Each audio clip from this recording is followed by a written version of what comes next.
4 years ago, Daniel's father told him he'd be broke in a year. He said it at the dinner table, in front of the staff. "You'll lose the apartment first. Then the car. Then her." The thing about Walter, he never needed to yell to make someone feel small. Last month, Daniel sat at a table from his father in a lawyer's office, and the man who built an empire out of other people's desperation actually asked him to save his company. Here's exactly how they got from that dinner table to that lawyer's office. And the middle of this story is so much worse than it looks, and the end is so much better. Keep watching. Daniel Whitfield grew up a Whitfield, his father. Walter Whitfield built Whitfield Group from nothing, or at least that's the story he told at galas. He'd grown up poor in a town nobody remembers, and he swore he'd never be poor again, and he kept that promise so hard he forgot there was anything else worth keeping a promise to. Daniel grew up in a 12,000 square foot house with a mother who loved him so much when his father wasn't looking.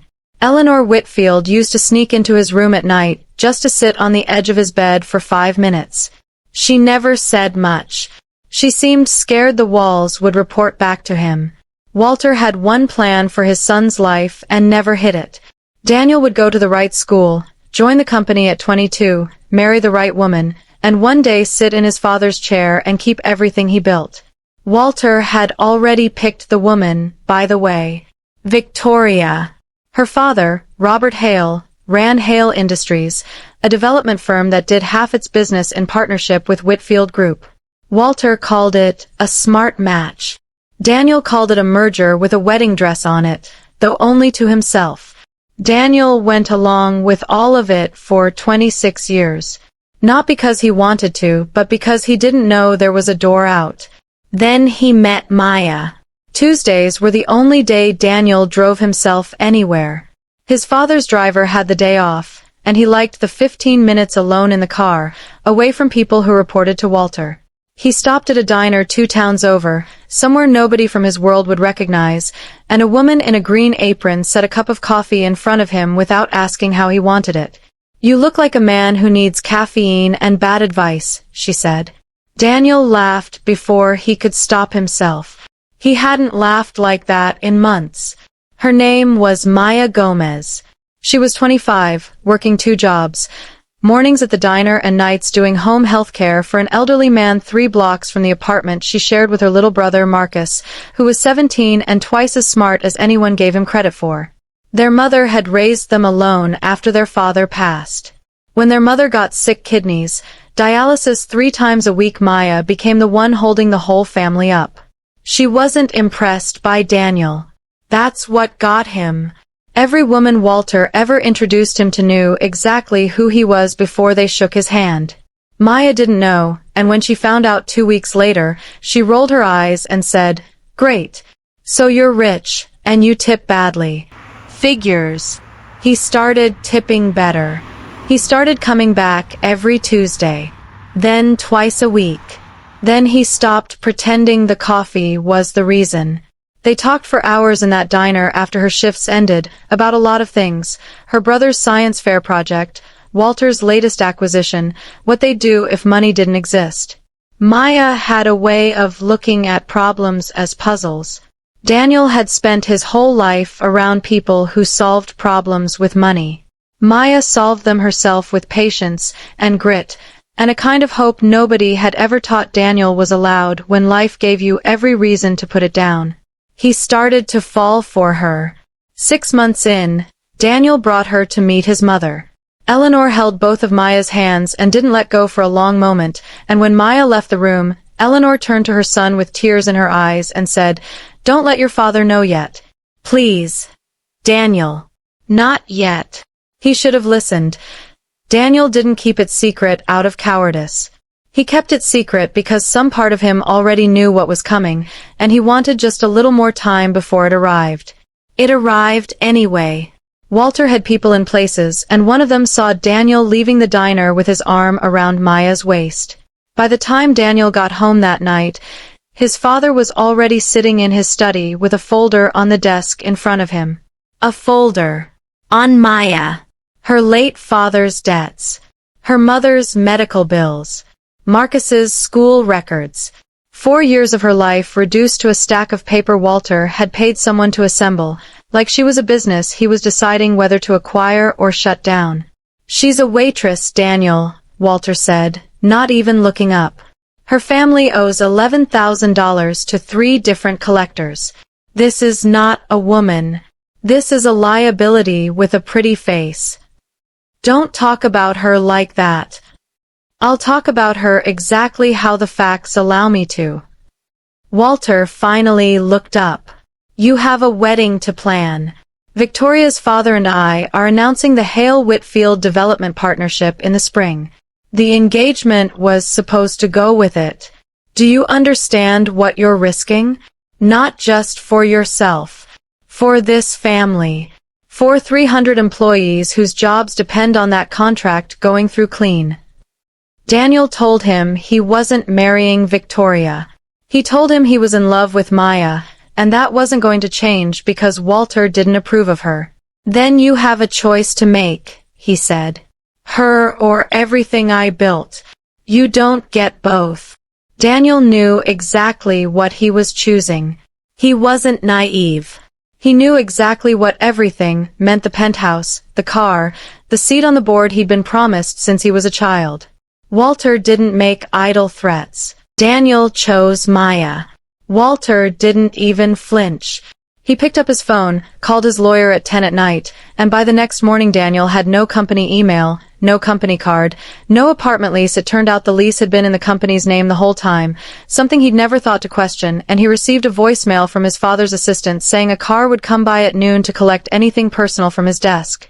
Eleanor called him, crying. She told him she'd tried. He believed her. He still believes her. But trying quietly in a house where one man controls every account, makes decisions, sometimes trying isn't enough, and Daniel never once blamed his mother for that, even when he was angry at everything else. Daniel tried to get a job in real estate, the only industry he actually knew. 3 interviews. 3 callbacks that suddenly went quiet. It took him a month to figure out why Walter had made calls. Just a few old friends. Saying, "I'd hate for my son's personal drama to become your company's problem." That's all it took. Doors Daniel didn't even know existed closed before he got near them. He moved into Maya's apartment, the one she shared with Marcus, and now, with their mother's medical equipment taking up half the living room. Daniel had grown up with a guest bathroom bigger than that whole apartment, though he never said a word about it, because the truth was that small apartment had more warmth in it than the house he grew up in ever did. Maya picked up a 3rd shift to cover the gap while Daniel looked for work. He watched her come home at 1 a.m. smelling like grease and exhaustion, and he felt useless. Money had always been the thing that solved problems for him. Now he didn't have any, and the problems didn't go away. There was a night Daniel could never forget, this night when Marcus's laptop packed up, the one he needed for school, and Maya sat at the kitchen table doing math on a napkin, trying to figure out which bill could wait another week so she could afford a replacement. Daniel sat across from her with nothing to offer. No card to hand over. No call he could make. Just his hands, empty on the table. She looked up at him and said, "You ever think about going back? Apologizing, marrying Victoria, fixing it?" His stomach dropped. "Do you want me to?" "No," she said. "I'm asking if you've thought about it. Because if you have, I'd rather know now." He told her the truth. He'd thought about the money. He hadn't thought about going back. There's a difference between missing comfort and missing the life that came with it, and he only missed the first one. But it kept getting worse. Walter, through a lawyer, offered Maya $25,000 to step back from the relationship for Daniel's good. Found her at the diner, on her break, and slid an envelope across the table. She didn't take it. She told Daniel later, "I almost laughed in his face. $25,000 to walk away from a man I love, from a man I chose with both eyes open. Your father really thinks that's what I am. A liability with a price tag." She slid the envelope back across the table, to tell Walter Whitfield that some things in this world weren't for sale. If he didn't understand that, It explained a lot about why his son didn't want to grow up to be him. Daniel cried when she told him that story. Not because he was surprised. Because he finally understood he hadn't lost everything when his father cut him off. He'd been given the first honest relationship of his entire life, and he almost didn't recognize it because it didn't come wrapped in money. The turning point came from Marcus, of all people. He was 17, building little apps on an old laptop in his spare time, the kind of kid who noticed things adults walked right past. One night, he showed Daniel and Maya a map he'd built, pulling public city data, vacant lots, condemned buildings, foreclosure listings, and laying the rent prices in the same neighborhoods over it. "Look at this," he said. "Half these lots have been emptied for years. Nobody's building here because the big developers only want downtown towers. But people need homes here. Decent and affordable, and less luxurious." Maya leaned over his shoulder, and something lit up behind her eyes, the same look she got solving a problem like a puzzle. "I used to dream about this," she said. "When Mom got sick, I used to lie awake thinking, if I ever had money, I wouldn't build glass towers. I'd fix the block I grew up on. The one nobody else wanted." That was the whole company, right there, at a kitchen table, on a napkin map drawn by a teenager.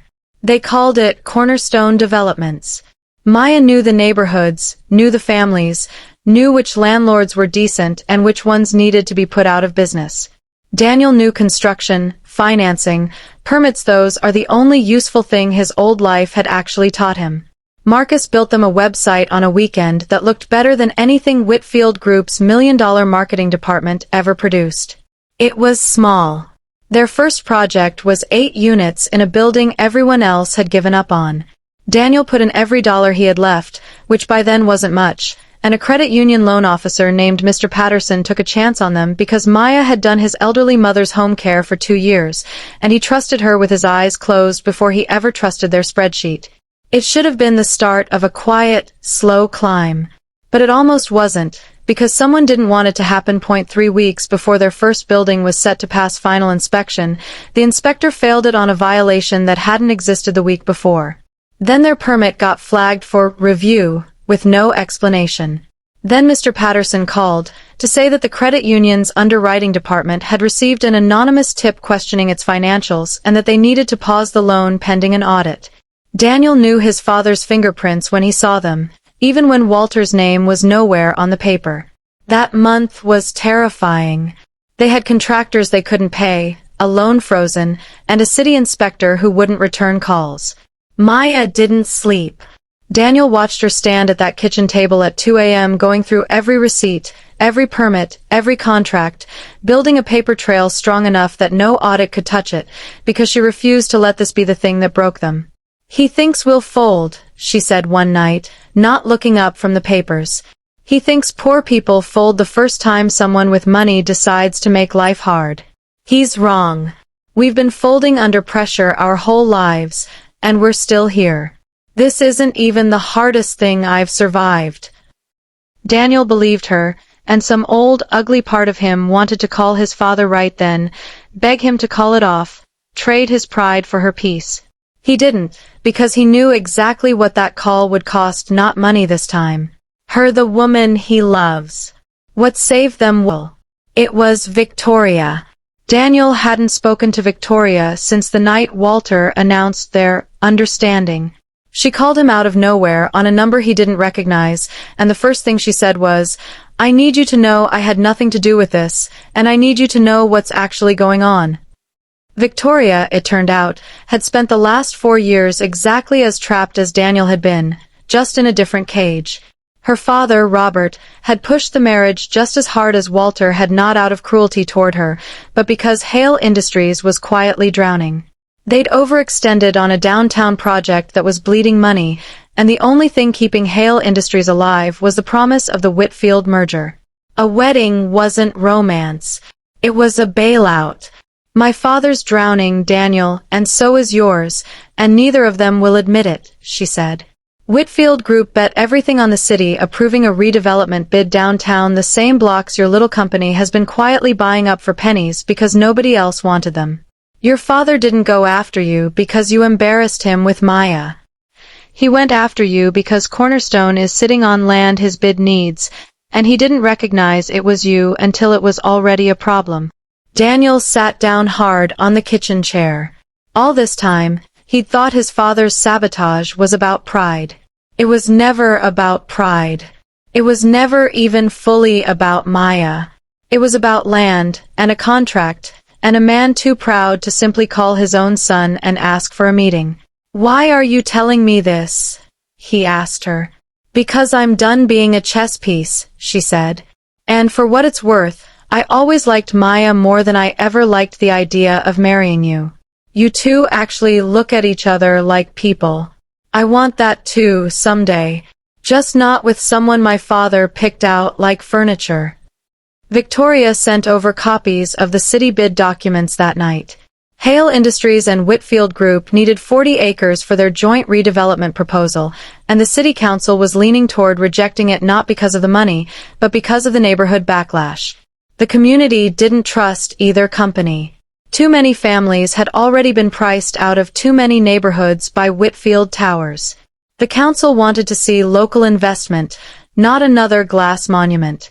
Cornerstone Development's Maya's name, Maya's relationships, 8 units of affordable housing already half-built and fully trusted by the very community Walter needed to win over was sitting right in the middle of his 40 acres. He hadn't tried to crush a small company that was inconveniencing him. He tried to crush the one thing standing between him and a deal his entire empire was now leaning on. The city council hearing was packed. Robert and Walter sat together at the front, both looking like men trying very hard not to look worried, which is its own kind of confession. Maya stood up to speak as a community developer, not as anyone's girlfriend, not as anyone's project. She talked about the 8 families who'd be moving into Cornerstone's first building within the month. She talked about hiring local contractors instead of flying in out-of-state crews. She talked about a community advisory board made up of people who actually lived on those blocks, with real say over what got built next. Then she said the line that won the whole room: "Every development company that's come through this neighborhood promised it would lift us up. Most of them just priced us out and called it progress. We're not promising anything we haven't already started doing. Come see the building. It's almost done." The council asked Whitfield Group and Hale Industries for a community partnership plan. They had 30 days to produce one or lose the bid entirely. And here's the part that must have eaten Walter alive: the only community-trusted developer with land within that footprint, the only company the council would even consider partnering with them, was Cornerstone. Daniel's company. Maya's company. The liability with a pretty face. Walter requested a meeting 11 days later. Through a lawyer, of course. He still couldn't bring himself to call his son directly. Daniel walked into that office with Maya beside him, and Victoria too, who'd asked to come because she said she'd earned the right to watch her father and Daniel's finally face the bill for 4 years of treating people like assets instead of people. Walter looked older than Daniel remembered. 4 years had not been kind to him. Or maybe Daniel just hadn't been looking at him closely in a long time. "I need Cornerstone's land and Cornerstone's community standing," Walter said. No preamble, no apology, because some habits die slower than pride does. "Whitfield Group will offer fair market value and a junior partnership position for you on the redevelopment board." Daniel let the silence sit there long enough that Walter started to look uncomfortable, which Daniel will admit he enjoyed more than he probably should have. After everything. "No," he said. "Daniel." "You'll get a partnership," Daniel said, "but not the one you're describing. Cornerstone retains full control of the affordable units, no fewer than 40% of the total development. The Community Advisory Board gets binding authority over design, not advisory authority. Maya's name goes on the project lead, publicly, not buried in a press release. And you apologize to her. In a room, out loud, before any of us sign anything." Walter's jaw tightened. For one long moment, nobody could tell which way he'd go, whether 4 years had taught him anything at all, or whether his pride would sink the whole deal rather than bend an inch. Then he turned to Maya. Walter, who never apologized to anyone, who once made a city councilman cry in a boardroom over a parking variance, looked her in the eye and said, "I was wrong about you. I built this company by deciding people's worth before I ever met them, and I taught my son the same ugly habit, except he was smart enough to unlearn it, and I wasn't. I'm sorry." It wasn't poetic, but it was real, and Maya's shoulders dropped an inch, like she'd been carrying the weight of that moment for 4 years without realizing it. "Apology accepted," she said. "Now let's talk numbers, because I didn't build a company to be anyone's junior partner." The deal closed 8 months later. Cornerstone Developments became the community equity partner on the largest mixed-income redevelopment in the city's history. 40% of every unit affordable, permanently, written into the contract so no future owner could quietly undo it. Marcus was 19 by then, studying urban planning on a scholarship Maya swears she didn't pull a single string for, though there's a decent chance Victoria made one quiet phone call to the admissions office. Walter didn't hand his son anything. This isn't the kind of story where the prodigal son inherits the kingdom after all. Cornerstone belonged to Daniel and Maya, built from a loan a credit union officer took a chance on, and a kitchen table napkin, and 4 years of 2 people refusing to fold when folding would have been so much easier. What Walter got back wasn't his son, exactly. He got a working relationship with a man who no longer needed his approval to know his own worth. They now have dinner once a month. Walter had met Maya's mother, who was doing better since the new health coverage from Cornerstone's employee plan picked up what the old bills couldn't. He was slowly learning to ask questions instead of issuing instructions, which, from a man like Walter, is its own kind of miracle. Maya and Daniel got married last spring, in a small backyard, not a 12,000-square-foot ballroom, no seating chart designed around which executives needed to sit closest to Walter. Victoria came. So did Marcus, who gave a speech that made the whole yard laugh and then cry within the same 60 seconds. Eleanor sat in the front row and didn't have to sneak in to see any of it. Walter told his son he'd be broke in a year. He wasn't wrong about the broke part. Daniel was, for a while, more broke than he'd ever imagined a Whitfield could be. He was wrong about everything else. Daniel didn't lose her. He didn't lose the apartment, not for long. And 4 years later, sitting across from his father in that lawyer's office, it wasn't Daniel asking for anything. It was the other way around. Money never made Daniel rich. He'd had plenty of it for 26 years and felt like he owned nothing, not even his own choices. He became richer the day he chose a woman in a green apron over a merger with a wedding dress on it, and richer still every single day after that, watching her build something real out of nothing, brick by brick, on the blocks everyone else had given up on. Walter built towers. Daniel and Maya built homes. Turns out that's the difference between being wealthy and being rich, and it took losing everything for Daniel to finally understand which one he actually wanted.